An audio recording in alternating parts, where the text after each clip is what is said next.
All right. Good morning, everyone, and welcome to this discussion hosted by the Observer Research Foundation on a monograph that we published recently called Mapping the Belt and Road Initiative, Reach, Consequences, Implications. For this discussion today, we have four of the authors of the monograph. It has a detailed number of chapters covering a wide spectrum of topics, geographies, and politics as far as China's Belt and Road Initiative is concerned. I'll just quickly introduce you to the speakers for today. We have Dr. Pramesha Saha, who's an associate fellow at the Observer Research Foundation and also a co-editor of this monograph. We are also joined by Arshi Tirke, who's a junior fellow at the Observer Research Foundation in Delhi. We are joined by Kashish Parpiani, who's a fellow at the Observer Research Foundation in Mumbai. And we are also joined by Pratnashi Basu, who's an associate fellow at ORF in Kolkata. And we also have the pleasure of welcoming Antara Ghoshal Singh, who's a China scholar at the Center for Social and Economic Progress in New Delhi, and we will come to her for her interventions a little later. But let's start quickly, since we just have 1 hour and covering a lot today. Can I just invite Dr. Saha to sort of just place why this monograph was required at this point of time? We are still in the middle of a pandemic, which is expected to, if it has already not, change global politics and international relations quite significantly in the time to come. We have seen a lot of tensions between the US and China, whether it be in the Indo-Pacific or beyond. And we are at this point of time, there was also a China-US conference in Alaska happening right now, while also a China-US, Russia, Pakistan conference happening in Moscow and Afghanistan. So there are a lot of wheels moving as far as global geopolitics is concerned, and China is at the center of a lot of it today. Whether by design or not, we can discuss that till the end of time. But Dr. Saha, can you just place this monograph? Why was it important to do this right now? And specifically, why is it important to do it from an Indian perspective? Thank you, Kabir. I think you've already set the tone for the discussion very well. The reason we came up with this monograph at this time was, though there is a pandemic going on, but I think even during the course of the pandemic, we saw China's belligerence take a new shape. It was much more it was an increased level of belligerence, and many said that China is aiming to reshape the global order in fundamental ways. And for doing that, BRI was a very important instrument at their disposal. This program has been an ongoing one, but during the course of the pandemic, we saw it take the shape of the health Silk Road, the digital Silk Road, and there are many other ways in which they are expanding on this already ongoing program. And by the time, till the time that we published this report, there were 60 countries who have signed on to this project. China is at the same time facing a lot of challenges as well, but and that was also one of the reasons that when we did the first section which looks at pivotal geographies, it covers all the main geographies ranging from South Asia, Southeast Asia, to Oceania, Latin America, West Asia, Central Asia.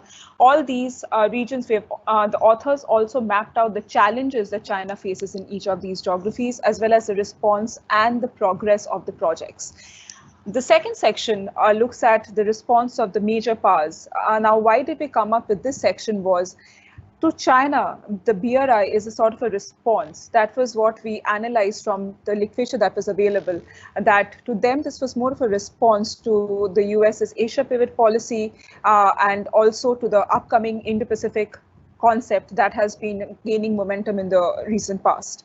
So how the Indo-Pacific can also provide a counter narrative to the BRI, and how the major powers have responded with their own infrastructure development programs, be it the Blue Dot, be it the Asia-Africa Growth Corridor, but how much will these major powers be able to provide an alternative to the BRI, which is supposed, which is the most ambitious infrastructure project in the recent times, was also important to be analyzed. At the same time, BRI, there has been a lot of debates surrounding the BRI because it has both geopolitical and economic connotations to it. There have been questions on what is the legal dimension of this project, what is the financial feasibility, how much will China be able to carry this off, pull this off in the financial domain. Also, that the BRI is now taking the shape of the health Silk Road. What are the implications of the maritime Silk Road? So that is what Section 3 looks into, the various ongoing debates that surrounds the BRI. So I think this is a broad context in which we had placed the monograph, and it is important to look at it from the Indian lens. So India is not a participant or not even agrees with the BRI, but it is, since China is facing a lot of challenges, I think this is a matter of discussion not only in India, but for countries beyond as well, especially given the ongoing pandemic and its increasing advances, and also its bitter attitude with its long-time partners like Australia, given the economic sanctions that they are facing from the side of China. It is important to analyze and also come up with ways to basically deal with this growing China challenge. Yeah, so that is the context that we had placed the BRI in.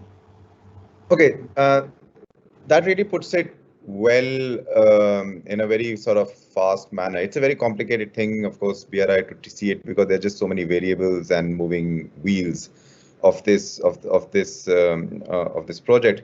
And I think one of the most important ones is what Arshi talks about in her chapter, which is about, of course, the challenge to the Western economic order, so to speak, right? So creating a parallel, not necessarily a substitution, but at least creating a parallel to what the global economic order has revolved around, and giving it sort of a new satellite to follow, so to speak, as far as funding goes and all. And there was Archie, let me put it in bit of a more context for you to answer through what you have argued in the monograph, is that, for example, there was a very interesting report, I think, by Rand Corporation recently, which was basically on what will the world fight on in the coming time, right? So we are seeing a transition. Basically, their hypothesis was it's a transition between, let's say, hydrocarbons to green energy, which is a large sort of section as far as the global economy is concerned. So what is it going to be? Like, what are we going to fight over once you take out sort of the traditional, points of infliction? So just very quickly, how are you, like, what did you find in this? Like, what kind of order do you think is coming into play, and what has been the reaction to the existing order to that? So that's a very interesting way to put how there's been a difference in perspectives about how the West has approached the global economic order as opposed to China. And it really comes to the fore through the BRI, because China's approach to the BRI is less formal, it's very informal, it's less institutional. So China has mostly adopted non-binding legal agreements, like such as, say, action plans, partnership agreements, and memorandum of understandings to operationalize this. So this is different from how the West has approached, say, global economic order. You have formal institutions, they have independent bureaucracies, such as the World Trade Organization. They have like a dispute settlement body to settle disputes. So there's obviously like a difference in how China has approached this in its informal way, as opposed to how the West has approached this. So obviously the difference lies in how there is a contrast between legal traditions between the two. But there's obviously like a appeal for countries to go for China's approach as well, because it's less moralizing. There is no, like, oh, if I need to enter this organization, I need to adhere to, say, human rights. So this is what, there's obviously a very different contrast in how, say, countries in Asia have approached it to how they view Western-led global economic order. No, we're still working on our 2020 kicks. But but I'll just quickly come to Pratnashri, because you mentioned sort of two very important things. Of course, a significant shift of play to Asia now, right? Because of the growing sort of economies here, and just China is based here, so its immediate area of influence is China. And but the fact that we saw, let's say, a very strong bonhomie between China and Australia only a couple of years ago, and that included working around BRI, that included working around economy, finance, trade, and so on and so forth. And it was a very positive sort of relationship, right? And it has seemingly at least done a 180 degree and gone the other way around. So how do you see sort of BRI being approached in countries like Australia specifically, and of course New Zealand and the Pacific Islands have played a significant part as well, but Australia, where it is now sort of part of the Quad as well, while only like 3-4 years ago being a very sort of heavily reliant, or increasingly moving towards a heavily reliant trade partnership with China. What has changed in 3-4 years? Is not a big time in geopolitical sort of maneuvering, right? In sort of institutional maneuvering. So what has changed? Thank you, Kabir. I understand where you're coming from when you say that 3 or 4 years is not very long time in terms of geopolitical change, but that is actually how we are seeing these geopolitical changes happening at least over the last 10 years. So every 2 years, every 1 year or so, it's really not that big of a time duration, especially where China is concerned. So regarding Australia, yes, they did share a very close relationship with China, and Canberra now has become one of the most vocal in the Pacific to caution against the questionable nature of Beijing's engagements and influence in the region, and not only within the country, but they're also trying to sort of forge alliances with like-minded countries, and that kind of partnership across Asia, and especially in the Pacific Island countries, where they're trying to sort of counterbalance China's advances. So there are, however, rifts within the Australian government also regarding how they see the BRI. There is a section which is more favorable towards the BRI. There is a section which perceives it as a very dangerous propaganda initiative. So you'll find that just a couple of, in 2018, the province of Victoria had signed a memorandum with the Chinese government. That drew a lot of censure, and recent report suggests that Scott Morrison, the Prime Minister now, is about to reject that deal. So it's not probably going to go through. So there are rifts within the government as well. This is also something that we see in New Zealand. So New Zealand has been a country which is very keen on forging or being a part of regional groupings and so on. And while New Zealand's participation in the BRI is still very, there's a lot of ambiguity regarding that. There is no clarity regarding how exactly Wellington would be partnering with Beijing on it. But nonetheless, New Zealand was one of the first countries to signal its intent to be a part of the BRI. But we are yet to see, and I think the COVID-19 pandemic has sort of pushed those plans, put a hold on them, and they are expected to get into talks after the pandemic subsides, which can be any time in the near or not so near future. We don't know. The Pacific Island countries present a very important picture in that they have steadily and very strongly become more closer towards China, and there has been so this comes in simultaneously along with a perceived estrangement that these countries have faced regarding sort of with US withdrawal from the region and so on, that kind of perception, and they feel that they have sort of been left behind as far as climate change related concerns are concerned, because these countries have a very difficult, inhabit a very difficult geography. And China has been very quick to fill that void with a lot of development assistance. But then again, even within the 14 countries that comprise the PICs, the relations with China are not really uniform. So we have countries like, I think, a province in the Solomon Islands, which has already rejected Chinese advances. We have countries like, I think, Tuvalu, right? Tuvalu, which sort of rejected Chinese help in dealing with the COVID-19 pandemic. But we also simultaneously have countries like the Cook Islands and Fiji Islands, which have already received very large sums, substantial sums of financial assistance from China. But what is very interesting to see is that US and especially Australia, since they are so in proximity to the Pacific Island countries, they are really sort of very concerned about China's advances and growing involvement in these countries, and they are closely monitoring these developments and also stepping up grants and capital flows to the islands in a counterbalancing bid. Now, regarding the BRI, one thing that has to be pointed out is that China has been forced to cut back on a lot of loans and investments due to the country's shrinking economy, which have been aggravated by the pandemic. So, for instance, there are reports that the lending under the BRI has come down from around 75 billion in 2016 to just about 3 billion in 2020. And a lot of projects in the Pacific Island countries are also right now on hold. So going forward, I think the involvement of Australia, New Zealand and the PICs in the BRI will depend on political negotiations to a great extent, and where costs and benefits are likely to be very cautiously weighed.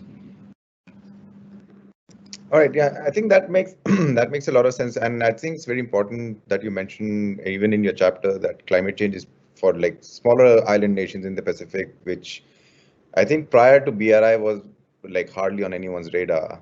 But BRI sort of pushed them through, and everyone was forced to sort of recognize that okay, and this is sort of an extension of our geopolitical realm. We have to take care of these economies as well, and climate change is something that is sort of existential to these island nations. But that's a very interesting point. I'll just move to Kashish now, and of course, since Kashish has written the chapter, there's been a change of presidency in the US. But I think it's very, the Trump was sort of hailed for having a very pragmatic and realist approach towards China. People thought or think that he recognized what the Chinese threat really is. But also, a lot of what he initiated, and of course, you can sort of correct me if I'm wrong here, but there is a despite all the criticism that Trump got for his politics, and I'm not conflating this with foreign policy necessarily, but is a lot of people are now saying it's like 90% of what he started in foreign policy is being continued by the Biden administration. So what's your take on, especially from that perspective, considering how debated his presidency was? How do you think his China view, has it changed how Washington looks at China, or something else played out which just worked in American favor at that point of time? You're absolutely right, Kabir. I think the Biden administration is walking in from a position of strength when it comes to the Indo-Pacific. I'll go even a step further to say that the Trump administration was consequential in crafting a response to the BRI and crafting an Indo-Pacific strategy. And I think history will be kind to Mr. Trump, particularly on continuity and China. Let me take that first. I think the Trump administration recognized the threat posed by interlinking or actually putting behind strategic issues for the benefit of prioritizing trade partnership with China. It sort of delinked that understanding, and that post-Cold War dissonance that we had seen in US policy towards China, that ended with the Trump administration. Now, with the specific context of the Indo-Pacific, the economic pillar of the Indo-Pacific strategy by the Trump administration has been a consequential one. Now, why do I say that? Trump comes in 2017 and he says that he wants to fold the USAID into the State Department. He wants to do away with the OPIC, which is the lending agency that the US has since 1971. And everyone at that point thought that the US is just leaving the playing field when it comes to countering the BRI. Subsequently, albeit with congressional prodding, what happened? The Trump administration oversaw the passing of the BUILD Act, which led to the formulation of the Development Financial Corporation, which, mind you, had double the budget of OPIC. has the authorization to give out loans for 7 years as opposed to OPIC's year-on-year authorization. And moreover, it also has a high standard when it comes to compliance and oversight, because it has its own inspector general as opposed to falling under the USAID jurisdiction. Secondly, I think the Trump administration also embraced multilateralism in contrast to its impulse for America First policy when it came to the Indo-Pacific. The prime example for that is, of course, the Blue Dot Network, which encompassed partnership of the DFC with like-minded institutions in Japan, Canada, Singapore, and the European Union to sort of establish the Blue Dot Network as an agency that would give a globally recognized seal of approval when it comes to investments, how sustainable they are, how transparent they are, how liberal they are.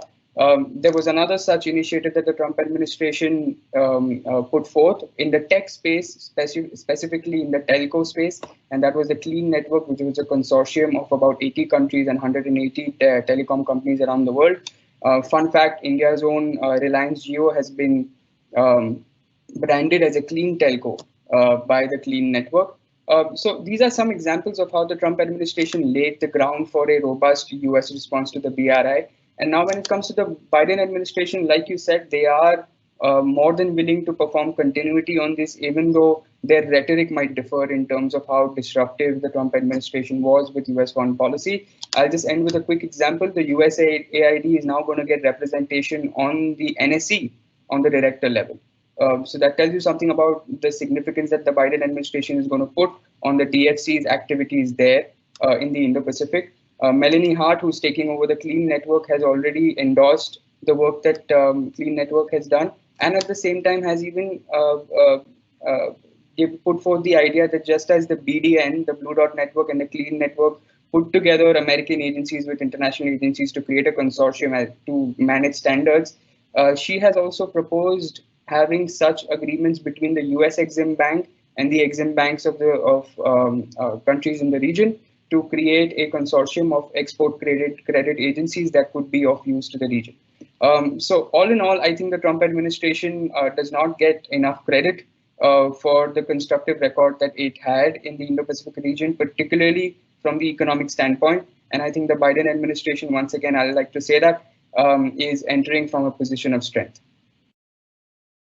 Right. Can I just stick with you, Kashish, from a very sort of happening now question. I was just watching a video of the China-US meeting between Blinken and his Chinese counterpart in Alaska, Anchorage, I think. I'm not quite sure.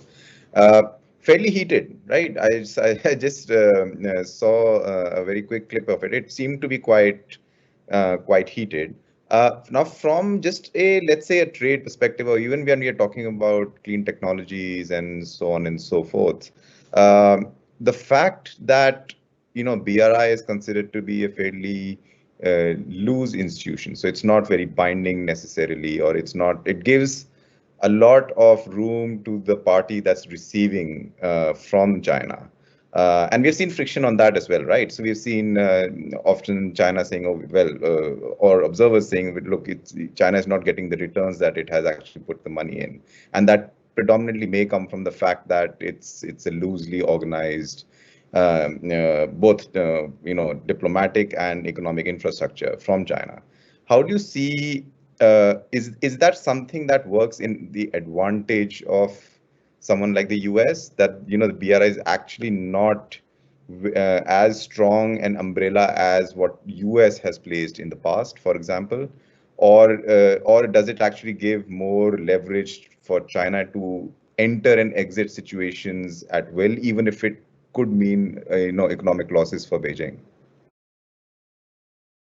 Absolutely, I think it works in the advantage of the US and the broader West, because I think the US and the broader West has prioritized standards, sustainable lending, when in fact, as Archie was arguing earlier, the Chinese have focused on bilateral arrangements that have not necessarily meant that those are regulated lending practices in high-risk countries, according to OECD data.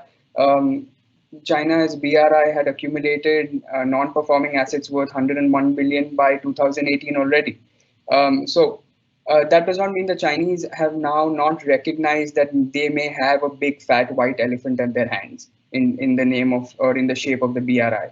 The last Belt and Road Forum stressed on high standards that the Chinese would also put forth when it comes to their lending practices and funding. Xi Jinping has spoken about clean and green funding, but I'm not really sure if anyone's buying that. Now, in context of what's happening in Alaska, I think the current meeting, as Blinken put it, and he said that it's not a formal summit. I think it's just to floor the grievances that both parties are coming into after the Trump administration. It's just a meeting of airing of grievances. So it was expected that this would be a little, it would be less than cordial. Let me put it that way. It was surely expected. Also remember that this is coming at the heels of the recent developments with respect to the Quad. The Quad is now taking its function seriously. I think we've wasted a lot of time in terms of just being gung-ho about the form of the Quad and not the function of the Quad. Now with recent reports about the 4 countries coming together on vaccines, for example, with India bringing in its strength from the standpoint of manufacturing, Australia with respect to logistics, and Japanese and the Americans coming in with their funding and their money power. That could be a good proof of concept of how the Quad can shape a response to the BRI in the long term, because currently the Quad's most strongest component is the security component, of course, right? With US-India ties being at the foundation of it. The economic side of it, I think there's much that should be done on that. And maybe the vaccine project is, like I said, the proof of concept. The next step could be tech. I know the Quad has now established a working group on critical and emerging technologies. Telco could be a major project to undertake after if the vaccine one goes really well. In that case, once again, we Indians can come on with our logistical prowess, production prowess, so that the economics of scale kick in. The Japanese and the American can come in with their funding and expertise on tech because they are technological superpowers in their own right. And Australia has critical logistical expertise when it comes to laying of undersea cables and so on. So I think there's a lot to now look out for. It's a pivotal juncture that we are at, and no wonder the Alaska summit is going the way it is. Right. Okay. That's really well put. And just before I move to Antara, I just want to throw in one more question, which I think Arshi and Pramesha and maybe Pratnashri can really dive into, because they have looked at specific sectors and geographies. Is, of course, when we're talking about BRI, it's always predominantly from a very China-centric China view, right? So the BRI is always, the arguments around BRI is always looking out from Beijing, not necessarily out from the recipient countries or the recipient factors. And one of the most interesting sort of examples I've, very basically read recently is how Sri Lanka is dealing with it. It's a very sort of hit and miss, trying to balance everything in there, trying to make the best of all that is at offer, while not really putting all the eggs in one basket. So my question to you is that, if from what did you find while working on this monograph of, beyond just the perceptions of economic stability or gaining finances, which again, coming back to the point that I made earlier, that finance and tech was highlighted by this RAND study as what the world is going to fight over beyond, let's say, hydrocarbons and so on and so forth. So what's the view of a country such as Sri Lanka? Like, how would they, considering India's pressure is there, they have to manage China as well, and they have to manage the US as well, and so on and so forth. So what has been a very pragmatic view of the recipient countries? Is it going towards certain blocks that are being built, or is it just get the best that you can get as far as funding and financing and infrastructure is concerned, and just play every aspect out with each other? Like, how is it shaping from the other side? Okay, so any of you can start here. I'll go first. So I would say that for a country like Sri Lanka or any other, say, Asian or Southeast Asian country, what one has to look at in Asia is that institutions here are somewhat weak, as opposed to, say, what you have, say, with the European Union, or even more like Western predominated organizations such as the IMF or the WTO. So when it comes to, say, economic integration or getting financial loans for infrastructure, so options are kind of limited. Either you go to these bigger Western-led institutions, which may not always be a bad thing, but there's a talk about IMF loans having conditionalities about countries having to adopt certain policies that they don't have to. So if these countries try and compare about whether they want to go for that or they want to go for, say, China's BRI, where these terms and conditions are pretty loose. So that's why there is like a slight leaning towards this. So that's why, like you said, they don't want to put all the eggs in one basket. So I think that's how they're trying to approach this specific problem. Yeah. If I may go second. If I have to speak from the ASEAN countries' perspective, the region I dealt with in this monograph, I think there was a varied response. So you see countries, for instance, like Cambodia and Laos, who are highly economically dependent on China in terms of infrastructure needs or even fulfilling the financial needs. They had a different response to BRI. They sort of believed the China narrative. We were just, Kashish just was saying that how many people are buying this green finance, the point of view which China is putting forward. But these are the countries which believed the China narrative. Again, if you move beyond, for instance, countries like Indonesia, Vietnam, Malaysia, they had a cautioned approach. So they did, agree to certain projects under the BRI, but they were also cautious in not accepting some others which were laid out.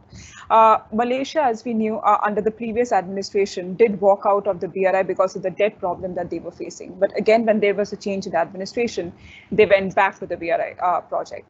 Indonesia, for example, has agreed to the land infrastructure development projects or even the MRT projects which are going on, but they have been cautious in not accepting the port development projects which China has agreed to finance. Again, countries like Philippines, for example, has, I think, been in the chopping block the most. There has been, the current president, his stand is always very unclear. He shifts his position very frequently. But at the same time, I think now you see a lot of caution from the side of Philippines as well. They were not reliant on the US. They were even thinking of withdrawing the visiting forces agreement, which has been there since 1800 and something. I forget the exact year. But they were even thinking of withdrawing from such an agreement, right? Because they were completely sure that China would have their back. But I think given the financial difficulties which countries in South Asia are facing and also the challenges which China itself is going through, and also because of its encroachments in the South China Sea, they now have little reliance on China. But if you see Vietnam has been most vocal when it comes to Chinese aggression in the South China Sea and have been very supportive of third countries coming in and, at least raising voice against this dispute. But at the same time, they have drawn benefit from the Chinese BRI projects. So they are, again, using this to their advantage. So countries like, I would say, Indonesia, Vietnam, Singapore are using this to their advantage. They're drawing the investments where their benefits lie, but at the same time, maintaining caution that a lot of Chinese investment should not interfere in their domestic politics and also in their foreign policies attitude towards other countries. So at least in the ASEAN region, there has been a very tailored response to the BRI.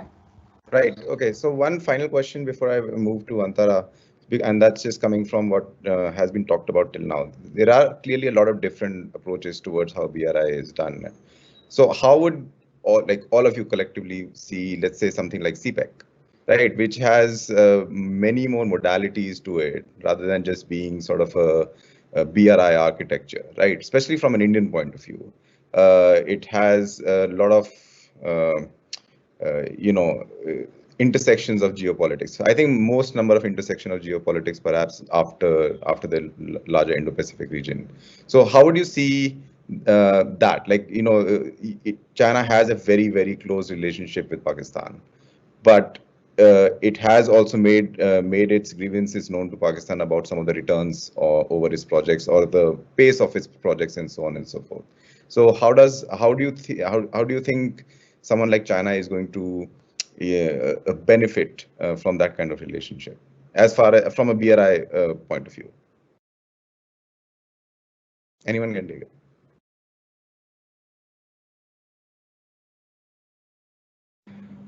Okay. Okay, I'll start.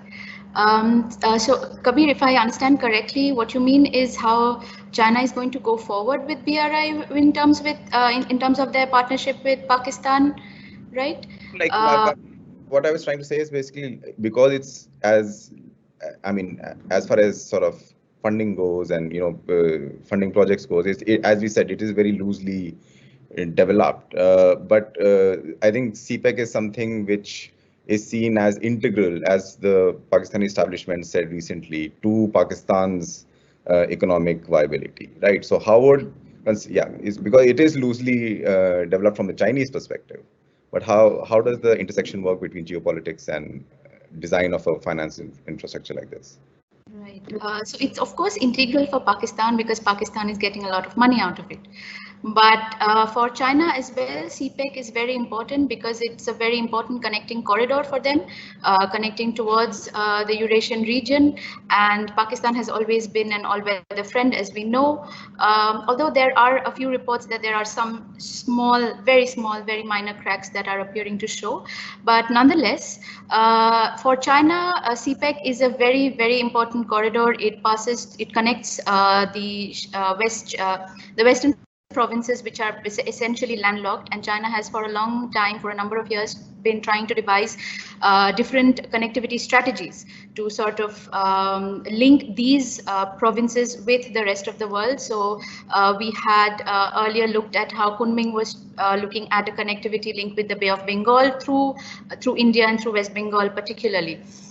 So in that sense, CPEC is of course very important for China, but to also quickly come back to your earlier question, I would just like to add to what Arshi said in terms of institutions being very weak in South and Southeast Asia. Along with that, I think there are a number of other factors which are sort of playing together simultaneously. So from a global perspective, we find that there's a question of the rules-based order and the international system being in jeopardy through what China is proposing or its actions or what or the difference between its official positions and what it actually does, especially in the South China Sea. So you have that kind of a thing, and in this respect, smaller countries, the littorals of the South China Sea, a few countries in the Pacific Islands, they are sort of trying to, as you said, join different blocks. So they join these different blocks with respect to their own, the inclinations of their own individual political regimes. So some are favorable towards China, some are not, and that is how the responses are being crafted in most cases. And I think going forward, we are going to see a lot of this. This has also been the case in Sri Lanka. So we've had governments changing and their stance towards China also changing. Right. So I think a lot of the geopolitical currents that are going to unfold in this part of the world with respect to BRI and also with respect to the larger concerns that are there regarding China will be largely a reflection of the political responses that individual countries have towards China and their inclinations towards whether they are going to favor the US-led bloc or whether they are going to be on the side of China. Right. Okay, we'll come back to CPEC in the Q&A also. I think there are a couple of questions that we've already got there. Antara, can I just move to you now? You've gone through the monograph. You've heard a lot of food for thought for the past half an hour. So just your quick sort of 5 to 6 minute comments on the mix of everything and China, BRI, and so on and so forth. Great. Thanks, Kabir. And thank you, ORF, for inviting me for this important discussion. It's a pleasure to be here today with all of you. First, I would like to congratulate and compliment all the authors for a very comprehensive and informative monograph on China's Belt and Road Initiative, which I think is going to be an important reference point for policymakers, scholars, students, and all those who are interested to understand China's mid to long-term development strategy, that is Belt and Road Initiative. The various interesting chapters in the monograph have been very neatly organized under 3 broad themes. First is, of course, the pivotal geographies, where it has covered regions from South Asia to Middle East, Africa, Central Asia, Latin America. Second is, of course, the responses from global powers, where it has listed the US, Japan, Russia, and EU's response to BRI, and third is the debates on BRI, and there has been mention about the challenge to global governance, then Indo-Pacific as an alternative, and viability of the BRI projects. So what I would like to add to today's discussion is yet another approach to probably studying the BRI, which is analyzing how China is probably looking, or rather re-looking at the BRI in the backdrop of the major developments that has happened in last 1 year, including the COVID-19 pandemic, the intensified great power rivalry, the initiation of the 14th five-year plan, and the launch of China's new development pattern of dual cycles. So in other words, as the Chinese say, BRI in the context of major changes unseen in a century. So after 8 years of impressive development since its inception in 2013, we are actually seeing some new trends in topics related to BRI that are being debated and discussed in Chinese policy circles. Many of it has been mentioned by the other scholars over here, like digitization and cross-border e-commerce. There is much discussion on the need for reform and opening up of new international markets and new areas of industrial and trade cooperation, especially in the field of agricultural products trade, large and medium-sized infrastructure projects, important energy cooperation, and high-tech industries. Then the stress is on the need for high-quality development, which essentially means China taking a lead in independent innovation in areas like green technology, renewable energy, together with transformation and upgradation of China's manufacturing industry.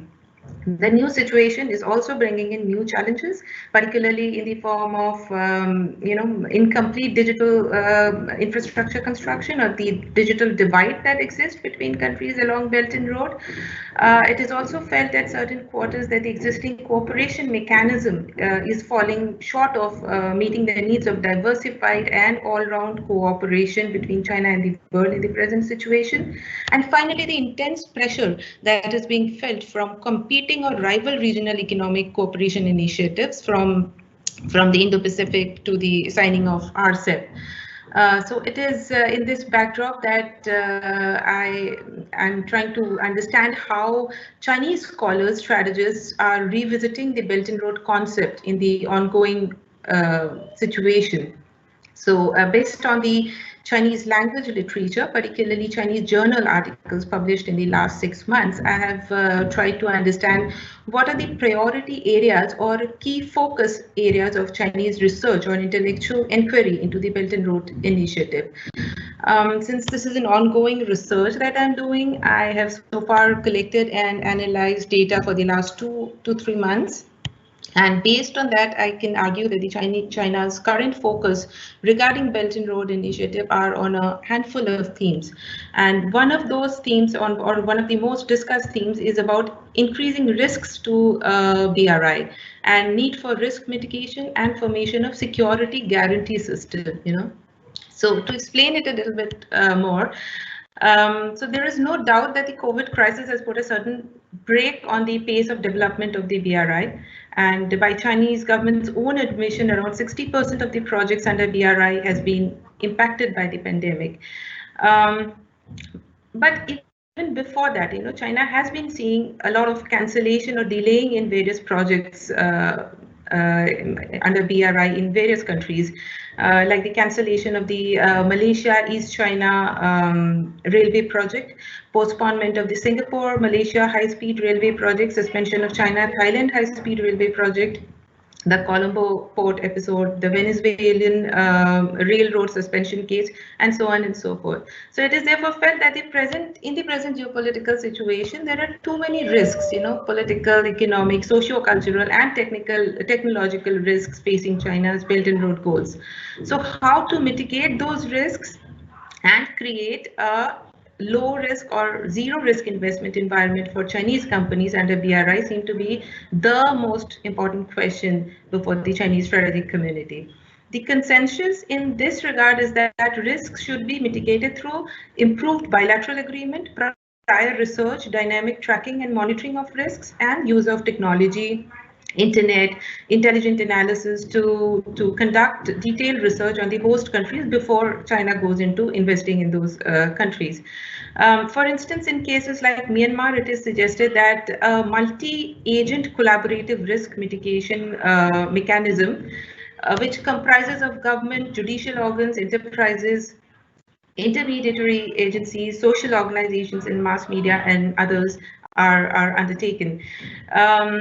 In cases like Pakistan, Kyrgyzstan, or certain other Middle Eastern countries, there is a rising demand for establishment, development, and improvement of an elaborate security guarantee system where Chinese security personnel or agencies, independently or in association with host countries or international bodies, take lead in guarding the overseas Chinese interests. So, safe Belt and Road or Chinese security going global are the new buzzwords in the Chinese strategic circles. Other than the external risk, there are also researches on internal risk facing Chinese enterprises, like internal decision-making risks or operational risk, human resource risk, or lack of talents in Chinese enterprises. So these are considered to be one of the biggest impediments in developing quality or efficiency in Chinese overseas investments. So the overall feeling is that at the top level, the design of, at the top level, Belt and Road is perfectly designed, but there is a lack of corresponding policies and measures at the middle and lower level affecting the proper implementation of this project. So it's like, that is why, that is the reason they give for, the project being mired in various controversies. So therefore, the other most research theme in this regard is talent support to China's BRI's ambitions. This is to be done at two levels. First is cultivating pro-China or friendly to China talents, particularly international economic and trade talents with business English, or talents with cross-cultural engineering, agricultural sciences, or management competence under Chinese science and technology education system, so as to enhance China's competitiveness, support China's national strategy of leading the global innovation system, and also enhance China's discourse power or agenda setting ability. Secondly, at the domestic level, introducing or promoting advanced knowledge systems from overseas, internationalization of Chinese higher education or vocational system, English education, building up a robust government, university, and industry cooperation. And all these are the top priorities in the Chinese mind regarding Belt and Road Initiative. The other focus areas that I could see are like developing, multinational Chinese corporations, international brand building and enterprise development. Priority is also being given to addressing imbalances in China's economic development through the BRI, particularly regions like the western and the central provinces in China. Other than that, upgrading China's industrial and supply chain, coping up with the restructuring of the global value chain, RMB internationalization, Chinese OFDI, China's export potential, and import of high-tech products, and expansion of indigenous innovation capability appear to be the key areas within BRI that the Chinese strategic community seem to be presently focusing on. So I'll stop at that, and I'll be happy to answer any question regarding this, or welcome suggestions or feedback on this research work that I'm presently conducting. So thank you very much. Thanks, Antara. That was a very good intervention. And I'll just start the Q&A session. Now, we've got a bunch of questions, and we are just in the sort of austerity for time. I'll just take the onus as my position in the chair and ask Antara something. Since you spent time in China, you studied there and stuff. When you're talking about, let's say, the Chinese academia, right? Have you encountered like counter narratives or criticism to the very idea of BRI, of how China is conducting BRI, or is this sort of is it a unanimous voice that yes, this is a very good sort of way to go about building Chinese influence around the world? No, I think there are counter narratives as well, and most of the counter narratives are focused on the fact that they're of the argument that it should be limited. It should not go all across the world, all over the place. It should just restrict itself to the neighboring region. Like it was initially conceptualized to focus on the Central Asia part of it or ASEAN part of it, but then it was expanded to a global level. So many Chinese strategists have argued earlier, that it should be restricted. It should not go all over the place and should restrict itself to the, neighboring or the China's periphery, basically. Right. Okay. So I'll just take one of the questions that we have got, which is directed to Kashish. So I'm just going to ask Kashish to answer this. Is basically it's a long question, but I'll just give you the crux of what is being asked. Is basically the person is asking the whole concept of what China seems to be having a sort of, as they have mentioned, checkbook diplomacy, especially in places like Africa, where you just down a certain sum of money to build influence. Do you find sort of a counter to that, a US-Europe-led counter to that? Specifically now, when there is some sort of rapprochement between the various divisions between US and Europe under the Trump administration that came out, do you think there's going to be a more unanimous there is going to be unanimous voice in places such as Asia, Africa, and so on and so forth against China's influence, whether it be through BRI or outside BRI? Thanks, Kabir. So on the question, let me take that first. I understand that the Chinese have now figured a way out to make its investments via BRI fungible and get returns in various other ways, mainly in political support at the UNSC or the UN, or by quoting strategic vassals because the debtor nations cannot pay back. I understand that, and that's a valuable thing to point out. But I think there's also a need to not understate the viability problem that the BRI faces. I spoke about the OECD data about non-performing assets being accumulated under BRI. So as Ritika Pasi, our colleague, notes in her chapter in the BRI report, that the Chinese can afford to have about 20% of their assets turned belly up.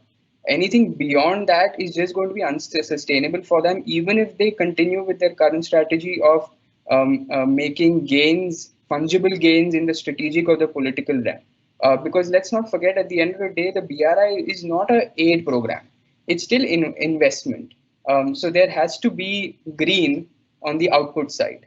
The Chinese have to see green on the output side, and they can't always write off that part of the ledger book by just saying we got political support at the UN or strategic gains in terms of getting access or control of a port. Now to your question on the US and the EU, I think it's currently complicated. I think the rapprochement currently is going to focus on the security realm, particularly since the Biden administration inherits the Trump administration's abhorrence of NATO and so on. So I think it's going to begin with that and then subsequently maybe explore a common platform in China. Having said that, the Trump administration did witness the EU becoming a little more cognizant about the threat, the economic threat, the economic challenge posed by China, and that was the reason why the EU labeled China as a systemic rival. But I think a more